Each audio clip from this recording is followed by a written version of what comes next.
Who's the most entitled person you've ever dealt with at your gym? I go at 5 in the morning before work. Headphones in, workout done, home by 6:30. I don't talk to anybody. That was never a problem for a single person in that building except one woman. Her name was Susan. She had been a member longer than I had, and she carried herself like the building had her name on the deed. She greeted the front desk staff by name every morning. She corrected strangers on their squat depth. She told the teenage employees how to run the towel service. For a few months, I did my thing and stayed out of her orbit. Then one morning, she planted herself in front of my bench mid-set and stood there until I pulled an earbud out. "I say good morning to you every day," she said, "and you never once look at me. It's rude." I told her I wasn't being rude, I just keep to myself. She said, "No, you ignore me on purpose. You think you're better than everyone in here." I put the earbud back in and finished my set. I figured that was the end of it. It was not the end of it. A week later, I was 20 minutes into a treadmill run when two police officers walked through the front door and came straight at me. Susan was standing by the desk with her arms folded, watching. The officers were polite about it. Somebody had reported a man acting aggressive and making her feel unsafe.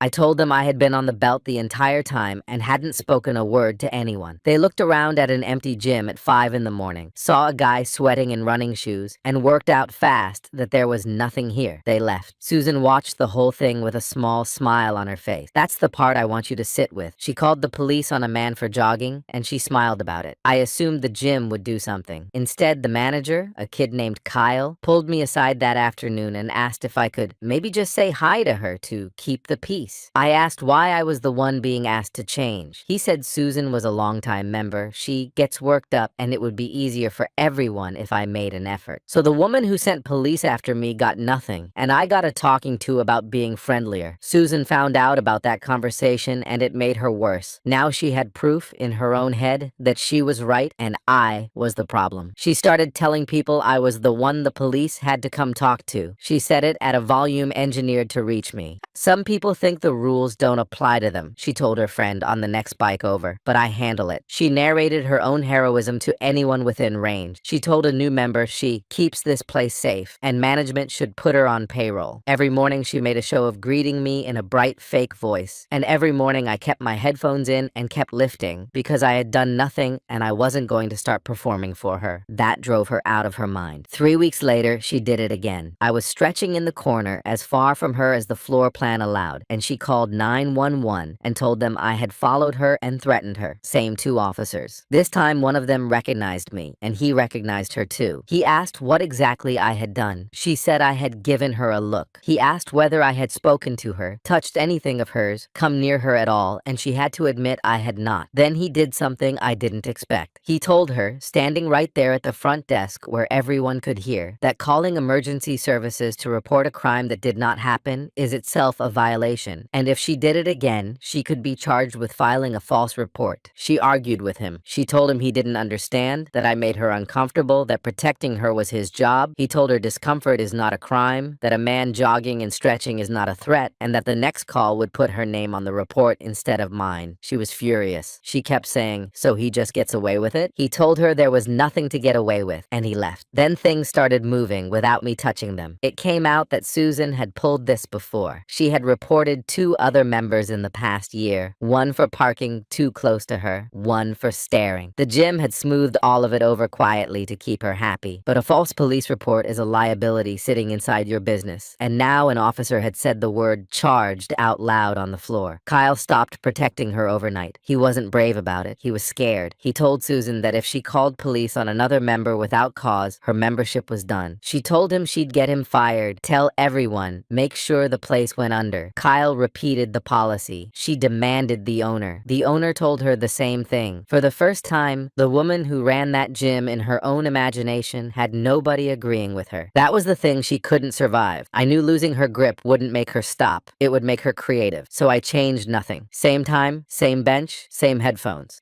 If she wanted to self-destruct, she could do it without my help. But I started paying attention to who was watching because she had spent months telling people her version, and I had spent months saying nothing at all. She thought my silence meant I had no one. 3 mornings went by and she didn't say a word to me. She scanned her card, went to the far side of the floor, and worked out like I didn't exist. Kyle looked like a man who had finally been allowed to exhale. By day 3, I let myself believe it was over. On the 4th morning, I was racking dumbbells after a set of rows froze when I felt someone behind me. I turned and Susan was standing 2 feet away. Her eyes were red and wet. Her hands were clasped in front of her. Her voice came out soft and shaking, nothing like the brass she usually used. "I want to apologize," she said. "I took things too far. I was just scared." I stood there holding 40 pounds with no idea what to do with that. I'd braced for more lies, another scene, anything but a tearful apology cracking on the word scared. She reached out and touched my arm, light, like she was checking I was really listening. I didn't pull away. I was too caught off guard to do anything. Part of me wanted it to be real, because if it was real, this could be finished and I could have my mornings back. I nodded and said, "It's fine." Then I turned and walked toward my bench. That's when I heard it. A loud broken sob behind me, not a sniffle, a full cry that carried across a dead quiet gym floor at 5 in the morning when every sound travels. I stopped and turned. Susan was standing exactly where I'd left her, with one hand over her mouth and tears running down her face, and 3 people were already looking. A woman on the elliptical pulled out an earbud. A man at the water fountain turned around. The woman called over to her, "Hey, are you okay? What happened?" Susan wiped her eyes, pulled in a shaky breath, and said, "I just tried to apologize to him, and he walked away from me. I don't know what I did to make him hate me so much." She said it loud enough for the whole floor to hear every word of it. She said it in the register that makes strangers want to shield you. And like that, I was the villain again. I stood 15 feet away and watched it happen in real time. The woman on the elliptical looked at me and her face said everything. She didn't know about the police calls or the lies or any of the months behind it. She saw a crying woman and a man walking away from an apology. The guy at the fountain shook his head, at me, not at her. And Susan, still crying, glanced over just long enough for me to catch what was underneath the tears. Something sharp and completely awake. She had taken the only thing I thought protected me, my silence, and turned it into the most damning fact about me. She made walking away look like cruelty. I felt heat climb my neck, my jaw locked. Every part of me wanted to turn to that woman and say, "She called the cops on me twice for nothing. She lied to police about me. She tells people I was arrested." I said none of it, because I knew that if I raised my voice even slightly, I'd be proving her story for her. The angry man shouting at the crying woman. That's the only thing anyone would remember. So I picked up my bag and left. First time in a year, I walked out early. I sat in my car in the lot with both hands on the wheel, staring at nothing. That night, I almost didn't set the alarm. I had done everything right, stayed quiet, kept my distance, never raised my voice, never gave anyone a real reason to think I was trouble. None of it mattered. She didn't need police anymore. She just needed to cry in public and point, and the room did the rest. The next morning, I sat in the lot 10 minutes before going in, thinking about the 3 other gyms within 20 minutes of my house. Then I thought about what leaving would mean. She wanted me gone. That had been the whole point from day one. I opened the door and walked inside, and something in my head had changed. Susan had spent a year controlling the story because nobody ever offered a competing one. I had never told mine to a single person, so I started small. The next morning, I came in 15 minutes early with my headphones around my neck instead of in my ears, and I went to the one person Susan talked to most. Jocasta was there every morning, same routine as me. Susan treated her like a confidant, leaned on the machine beside her between sets, handed her gossip like classified material. Lately, Jocasta had been listening the way you listen when you're sick of someone, but haven't figured out how to say so. I walked over between her sets. She looked surprised because I had never spoken to her, or to almost anyone in that building. "Hey," I said, normal volume, the way you talk to a coworker.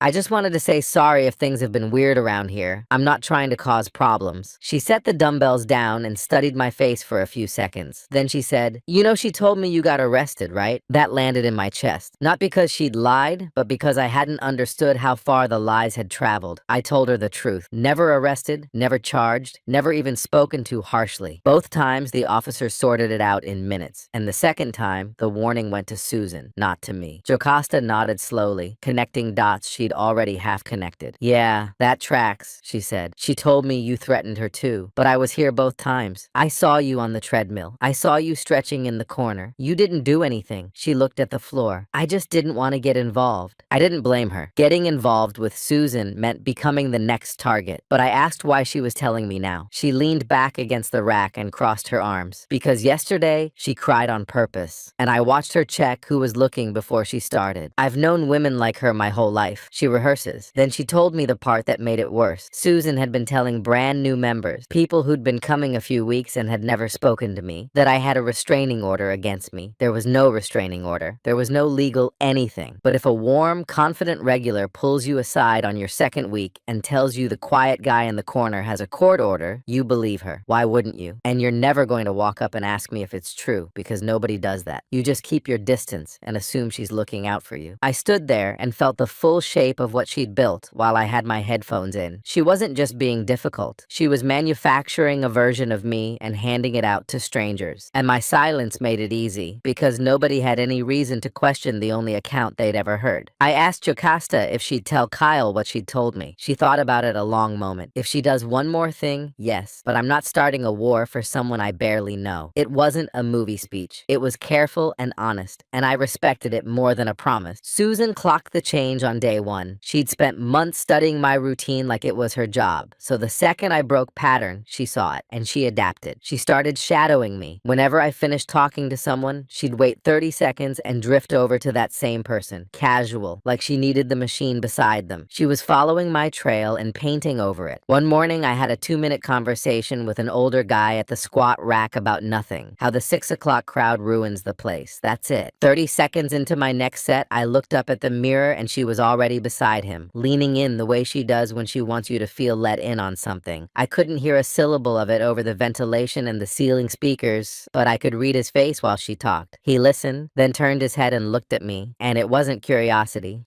It was the careful look you give something you've just been told to watch. The next morning, that man was already at the rack when I walked in, and he kept his eyes on the floor as I passed. No nod, nothing. I never found out which lie she used on him. It didn't matter. 30 seconds of her talking had erased 2 minutes of mine. She was poisoning the well faster than I could fill it, and she was doing it in plain sight, and it looked like nothing. It looked like a friendly, regular chatting between sets. A few days later, Jocasta caught me between sets, voice low. She's telling people you're talking to everyone to build a case against her, that you're gathering witnesses because you're going to sue the gym. She's making you look like the manipulator. And it was working, because she was right about the optics. You were quiet for a year and now you're suddenly friendly, Jocasta said. To them it looks weird. People trust patterns. My pattern had been silence, and Susan had counted on that from the beginning. Every door I opened, she was already on the other side of it, turning the lock. I sat on the bench afterward and stared at the rubber floor. Silence hadn't protected me. Talking wasn't protecting me either. I finished the workout heavier than I started and went to the locker room. I was pulling my shoes off when someone came in behind me. Hey, big guy from the early crew, Vladimir. I only knew his name because Kyle had said it at the desk once. We had never spoken. He stood there with his bag on his shoulder and his arms crossed like a man who'd been waiting a long time to say something.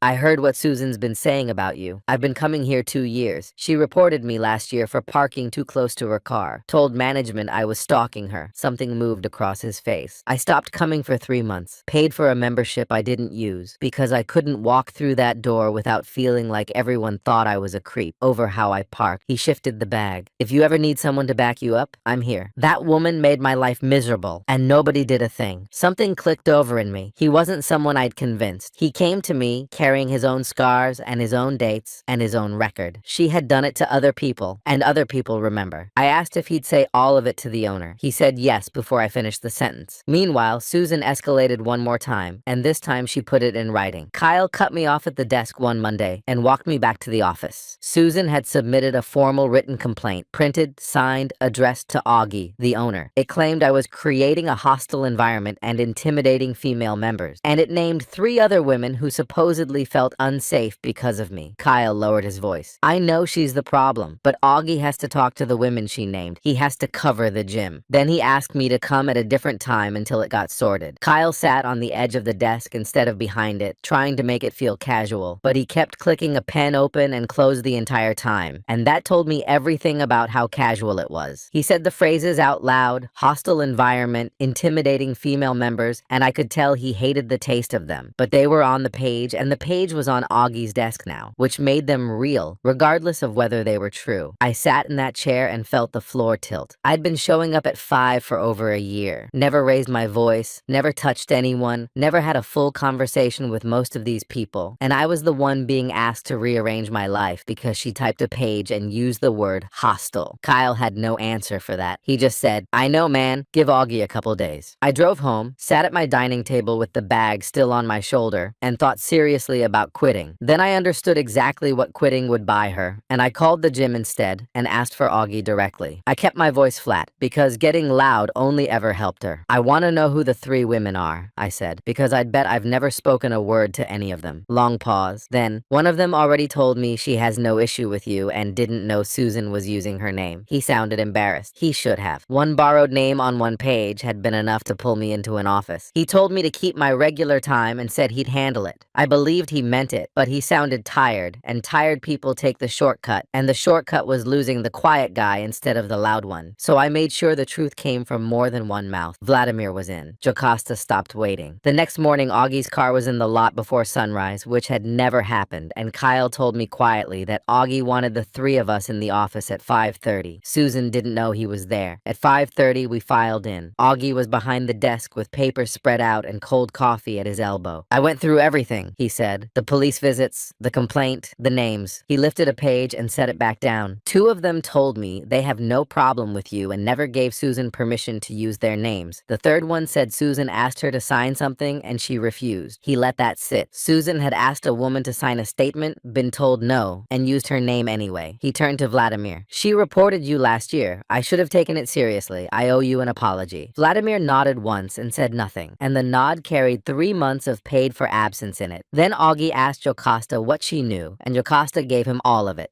The rehearsed crying and the glance she took at the room before starting. The invented restraining order fed to new members. The whisper that followed every conversation I had with anyone. Then her voice hardened. She told me last week that if I kept talking to him, she'd tell people I was sleeping with him. I'm a married woman, Augie. She threatened my reputation to keep me quiet. Nobody spoke for a moment. Augie pressed his palms against his eyes, then dropped his hands. I'm talking to her this morning. She won't be filing anything else. Go work out like it's a normal day. At 5:45, the door opened and Susan came in smiling, greeting the desk in that bright, practiced voice. She took 2 steps onto the floor and stopped mid-stride. Augie was standing in the open by the counter, looking straight at her. Susan, can I see you in the office? Her smile stayed exactly where it was, painted on, but her eyes went still, and underneath the calculation there was something new. Of course, she said. Is everything okay? He didn't answer. The door closed behind them, and the whole floor went quiet. Not machine hum quiet. Actually quiet. A woman on the treadmill dropped to a walk. A guy held a curl at his side and stared down the hallway. Nobody bothered pretending they hadn't noticed. 7 minutes. I know because I track rest periods. Then the door opened and she came out first, face genuinely red this time, jaw tight, lips pressed white, a sheet of paper crushed in her right hand. She walked to the front desk and slammed her membership card down hard enough that the crack went through the whole room. Kyle flinched, but didn't move. You people are making a huge mistake, she said, loud enough for every person in the building. I kept this place running. I kept people safe, and you're choosing him over me.